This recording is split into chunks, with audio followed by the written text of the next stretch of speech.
question was actually asked about the internet, not social media. Social media I've got more concerns about. You see some of these absolutely horrific stories, and we've got to try and take steps to... Look, we can never ever make the world completely child-proof, so we've got to try and make the child world-proof, and that requires a lot of considerable thinking. But we shouldn't also, I think, lose sight of how telecommunications, the new technologies, can be wonderful for young people. I can remember, I'm in my late 40s now, well, very late 40s. Well, I'm 51. 50s. So, but when I was at school or college, I had to go to the library to look things up in the Encyclopedia Britannica in the hope that nobody else had that volume out. Now, the capacity for learning that you've got across the internet, across YouTube, is absolutely phenomenal. Far better than existed back in the day when I was a kid. So don't throw the baby out with the bathwater. Let's have a serious discussion about how we don't get these horrible stories, but let's also marshal this to make the next generation more learned, more entrepreneurial and more productive than we could ever have dreamt. Thank you very much. Esther McVeigh, the government's talked about banning mobile phones in schools. Of course, many schools already do that, but do you think that the government should look again at this idea about a specific mobile phone that perhaps limits access to social media or something similar?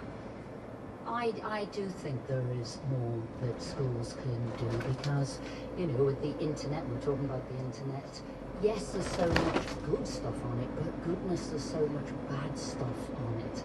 And we've exposed our young children to so much without having a stop switch on it. So, yes, there is obviously more we can do.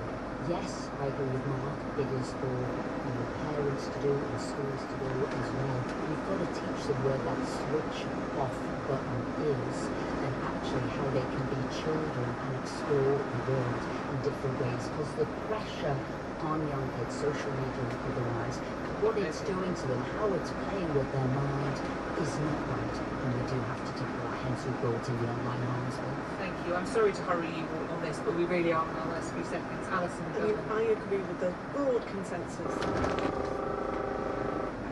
that social media companies have to be responsible. I think most people think that. I think that's right. I think the internet and all technology can be a force for good or it can be a force for bad, and it's the decisions that we take, both on regulation and how we interact on the internet, that really make the difference. And I was really struck by Esther Jai's comments about social media, but also about how we make children mentally strong and how we create a kinder and more thoughtful environment. And I think that there's a lot more we can do on that as well. Thank you all very much. And Sheila, thank you for your question. I promise you this is a subject that we'll return to because I think we all know it's certainly not going away. Next week, the Foreign Office Minister Andrew Mitchell will join us from the Flying Museum in Middle Wallop as we approach the 2nd anniversary of the full-scale invasion of Ukraine. But from here in Hope Valley, it just leaves me to say thank you very much to my panel, thank you to my audience, and thank you at home for listening. Any questions came from Hope Valley College in Derbyshire. The presenter was Alex Forsyth, the producer Camelia Sinclair, and the lead engineer Phil Booth. Alex is waiting for your calls now, 03700 100 444. And a word about tonight's political thinking. With more junior doctors' strikes coming up, the Deputy Chair of the British Medical Association is Nick Robinson's guest at 5:30. Not the best in Europe. We're looking to build the greatest golf course in the world. This is the biggest thing since the oil and gas discoveries of the 70s and really make tourism part of our economy. He could become a champion for Scotland. A golfing dream that became a nightmare for local people. We have the rumor that Donald Trump was involved. I want to get rid of that house. It's our property. We can do what we want. This is the story of a Scottish community versus Donald Trump. How dare this man demand people's homes? If your name's Donald Trump, you can do anything. Trumped. Listen on BBC Sounds.